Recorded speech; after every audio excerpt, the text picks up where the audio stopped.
연 이자율이 최고 6,000%가 넘는 고금리 대출을 해온 불법 대부업체가 경찰에 적발됐습니다. 법정 최고 이자율이 연 27.9%인 상황에서 터무니없는 금리로 대출을 했던 겁니다. 누가 이런 대출을 받나 싶지만 찾는 사람들이 있었습니다. 급전이 필요한데 소득이 없는 주부나 대학생, 신용 불량자들인데요. 수십만 원의 소액 대출이라 쉽게 생각했지만 고금리의 늪은 무서웠습니다. 30만 원을 빌리면 일주일 이자가 20만 원, 돈을 갚지 못하면 이자는 눈덩이처럼 불어났습니다. 사채업자들의 협박은 더 무서웠습니다.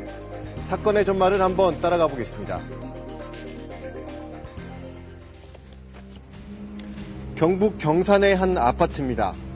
이곳이 불법 대부업체 조직의 주거지라는 첩보를 입수한 경찰이 들이닥쳤습니다. 방 안에서 발견된 금고에선 돈다발이 쏟아져 나옵니다. 대출 장부가 발견됐습니다. 그래가지고 현장에서 대출 장부와 대포폰을 모두 압수하고 조사를 해본 결과 불법 대부업을 한 것으로 판단이 되었고, 연이자율이 최고 6,000%가 넘는 대출을 한 불법 대부업체 조직이 적발된 겁니다. 총책인 34살 김모 씨와 함께 불법 대부업체를 운영한 혐의로 경찰에 입건된 5명 중에는 김 씨의 아내도 있었습니다.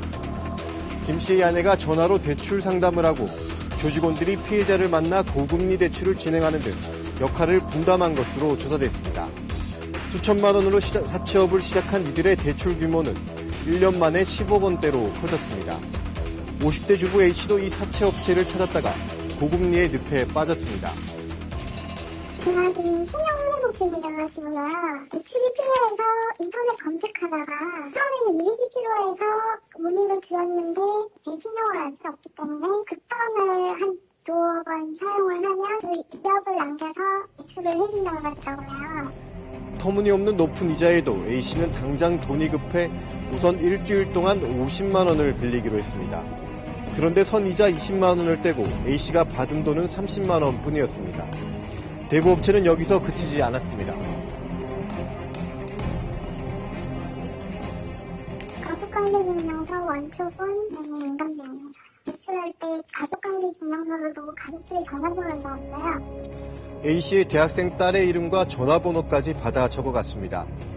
일주일 뒤 이자와 원금을 내기로 한 날이 다가왔지만 A씨는 돈을 갚지 못했습니다. 쓴 돈은 30만 원이었지만 이보다 이자가 더 많아지는 상황이 됐습니다. 대부업체 직원의 태도도 위협적으로 돌변했습니다.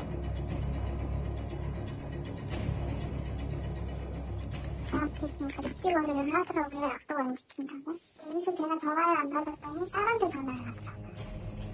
딸에게까지 전화가 갔지만 돈을 마련하긴 쉽지 않았습니다. 30만 원에 대한 이자만 내면서 한 달 정도를 버텼는데 이 기간 동안 낸 이자만 80만 원, 원금은 아예 갚지도 못했습니다.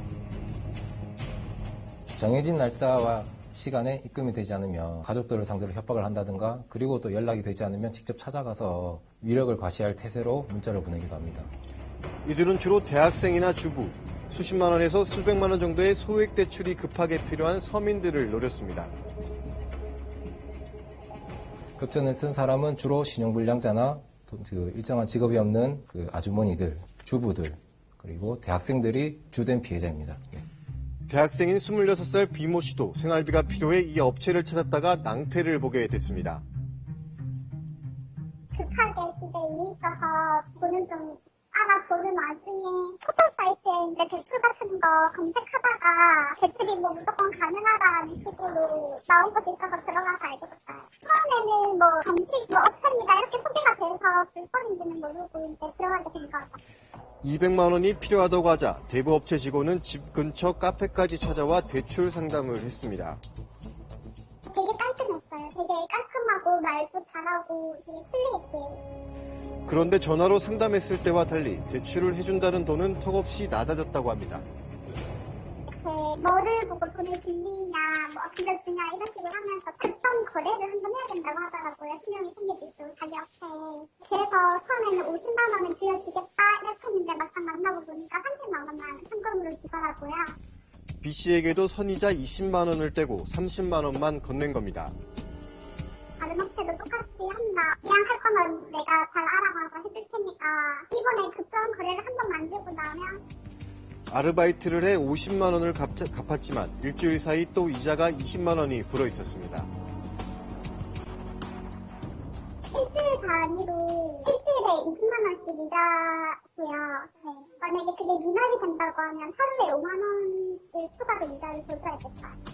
이들이 받은 연 이자율은 3,000%에서 최고 6,000%가 넘었습니다. 법정 최고금리 연 27.9%의 최고 200배가 넘는 이자인데도 1,500명이 이 대부업체를 이용한 것으로 조사됐습니다. 네. 피해자들 모두 이 이자에 대해서 부당하다고 생각은 하지만 당장 돈을 대출할 수가 없으니까 이렇게 급전을 땡겨서 쓰는 걸로 답하게 됐습니다.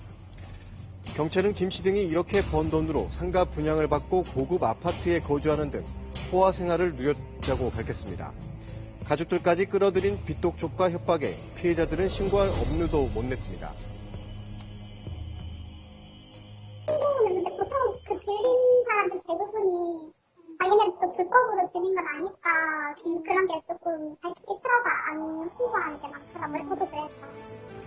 경찰은 대부업법 위반 혐의로 조직의 총책 김 씨를 구속하고 김 씨의 아내와 조직원 등 5명을 불구속 입건했습니다.